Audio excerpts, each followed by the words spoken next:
की ना की तोड़ा बाबा जी? लाल खान। लाल खान। ते वाले साहब दा की ना सी? बाबू। बाबू सी है। ते उन्होंने तोड़ी कितनी उम्र हो गई? दाढ़ी मुछ मेरे को नहीं थी यहाँ पाकिस्तान। हाँ उन जो तगड़े सो तुसी हैं। ते उम्र कितनी को होगी होनी है? लिखी है तो केड़ा चेता है। अंदाजे ना 90 के साल हो गए होनी है। हाँ 90 साल। तो उन्हें आप केड़े पिंड च बैठे हैं थे? केड़ा पिंड? हरनाले से।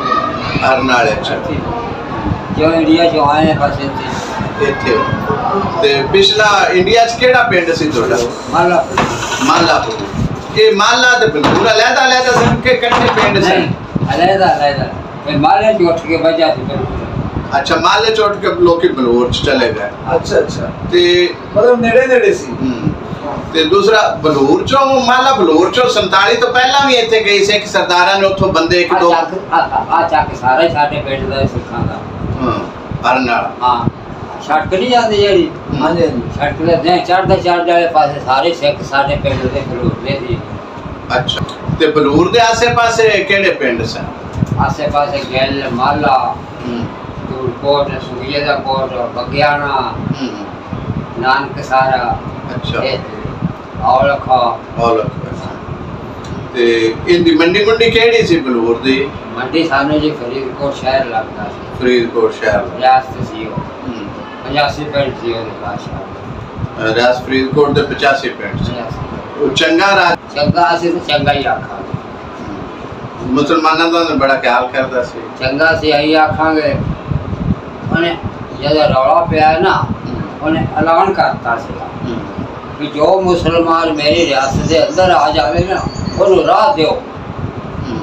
लाओ ना राह दो। उत्थे जेड़े तोड़े पिंड च रहंदे सन कोई तोड़े बेली बुली उदों सिख सरदार कईयां दे नाम याद ने कोई? एक तोड़ा उस्ताद सी मिस्त्री उंदा ते तन्नू याद? हां ओदा याद है। वो कौन सी? वो भी सिख सी। उंदा की नाम सी? समणा। समणा। समण से। समण से हैं? हां देखो नाम याद है समझ। हां ते उंदे तो तुसी केदा बाल सिखदे हुंदे सो? आ लकड़। अच्छा लक्कड़ दा राजगिरी दा। राजगिरी दा भी लकड़ दा भी हाल फाल है। अच्छा उदों ये दौर हुंदा सी दा। ते समण सौ दा प्यो दा नाम या होर नहीं किसे प्यो दा नाम नहीं याद। वो समण सौ तोड़ा उस्ताद सी है मेरा उस्ताद हुंदा है। ते फिर तोड़ा काफला केड़े पासों इधर अपने पाकिस्तान आ ते किवें? साडा काफला टुरिया सी कोटकपूर। कोटकपूर रियासत फरीदकोट से। अच्छा दोरिया भी मुक्तसर। अच्छा सानू घेरा पे आके मुक्तसर असी जाके खारा सीगा उत्थे रात रहे हैं। शोर फिरदा सी पावलियां का। अजे मैं दलवीर का छोरा मास्टर ऐसरा ओदे खेतर दे विच। अच्छा वो सिखाने मारता। अच्छा उसे पावले जाके पेश हो गए राजे दे फरीदकोट वाले दे? फरीदकोट वाले दे जब पेश होए तो उन्हें 2 गड्डियां फौज दियां करतियां। अच्छा वो जब साडे कोले आके खड़ियां ना गड्डियां पक्की दे नेड़े बैठे थे। अच्छा करे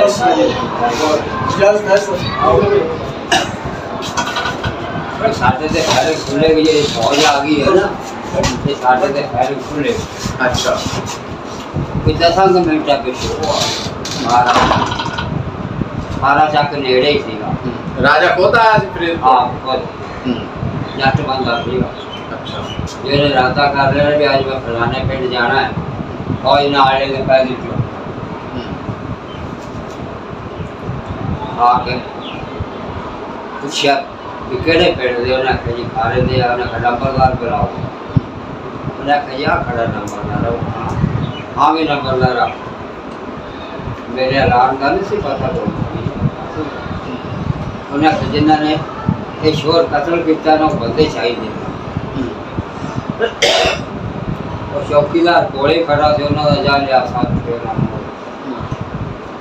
जब 5-7 कदम दूर जाता रहा राजा ने आखा मैंने 2 रस्से भी चाहिए। आधे चौकीदार ने आवाज मार 2 रस्से भी ले जावे और रस्से भी ले गया। अरे कहाँ गए ये अपने खेतर से फिरता किसी ने क्यों मारे सूबेदार आई बराबर खड़ा थी पने कहते थे कि चार से पास टांग दे वारना उठे टांग से तो 15-20 मिनट टंगे रहे उठे सूबेदार ना खड़ गए ना दौड़ खैर मार उन्हें दौड़ खैर मार डरने लग गए ने आख्या सिखो भरावो जिन्ना चिर रौला पिया खड़ा है ये लाशा इसे लटकदियां रहन जे लाल मियां किस्म तो मैंने पता लग गया वो लटकन गए ताकि कोई दोबारा जुल्म ना करे है प्लीज कोड़ा बादशाह थी ना जरा आया तो सखी है पर एक कोई नहीं सी होना भी मैं बादशाह जे राता कर ना भी मैं मंडी जाना है नाल फौज ले ते पैदल ते ये कितना का बड़ा पिंड सी ਤੁਹਾਡਾ ਮਾਲਾਪੁਰ ਸਾਡੇ ਪਿੰਡ ਬੜਾ ਵੱਡਾ ਸੀ ਬਰਾਨਾ ਸੀ ਨਹਿਰੀ ਅੱਧੇ ਚਾਕ ਨੂੰ ਪਾਣੀ ਲੱਗਦਾ ਅੱਧੇ ਚੱਕ ਨੂੰ ਪਾਣੀ ਲੱਗਦਾ ਅੱਧਾ ਬਰਾ ਕਿੰਨੇ ਮੋਗੇ ਸਨ ਪਿੰਡ ਦੇ ਸਾਡੇ ਚਾਕ ਨੂੰ 21 ਮੋਗੇ ਲੱਗਦੇ ਸੀ ਬਾਕੀ ਬਰਾਨਾ ਸੀ ਐਡਾ ਪਿੰਡ ਸੀ ਸਾਡਾ ਵੱਡਾ ਪਿੰਡ ਉੱਥੇ ਕਾਫਲਾ ਸਾਡਾ ਫਰੀਦ ਮੁਕਤਸਰ ਜਦੋਂ ਆਇਆ ਉਹਦੇ ਸਾਡੇ ਕਾਫਲੇ ਨੂੰ ਘੇਰਾ ਪਿਆ अच्छा ਸਮਾਨ ਲਵਾ ਕੇ ਕੋਈ ਕਿਧਰੇ ਭੱਜ ਗਿਆ ਕੋਈ ਕਿਧਰੇ ਭੱਜ ਗਿਆ ਉਹਦਾ ਜਾਨ ਬਚਾਉਣ ਦਾ ਮਾਰਾ ਤੁਹਾਡੀ ਵਾਲਦਾ ਨੂੰ ਕਿੱਥੇ ਮਾਰਿਆ ਸੀ ਤੇ ਉਹਨਾਂ ਨੇ ਮੇਰੀ ਕਿਉਂ ਵਾਲਦਾ ਇੱਥੇ ਮਾਰੀ ਪੱਕੇ ਜੇ ਕੋਲ ਅੱਛਾ ਕਾਫਲੇ ਜਿਹੜੇ ਖੜ ਗਏ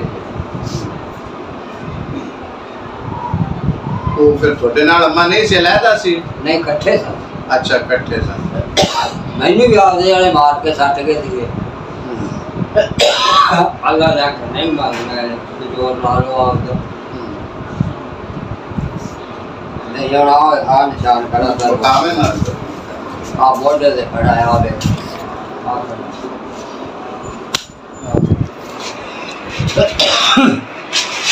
ये किस चीज का निशान है ये तलवार का है आ तलवार वजी आ भी तलवार का है ਇੱਥੇ ਵੀ ਤਲਵਾਰ ਵਜੀ ਸੀ ਆ ਇਹ ਜਦੋਂ ਅੰਮਾ ਨੂੰ ਮਾਰਨ ਲੱਗੇ ਨੇ ਤਾਂ ਉਦੋਂ ਤੁਸੀਂ ਉੱਤੇ ਡਿੱਗ ਪੈ ਸੋ ਕਿ ਉਦੋਂ हाँ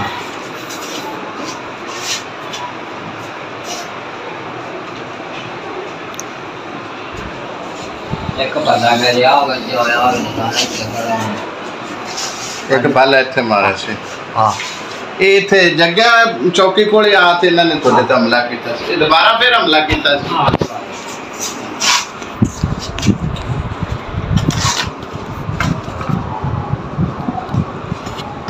सानू 8-8 पानी नहीं चाहता ते रोटी का टक्कर नहीं कितने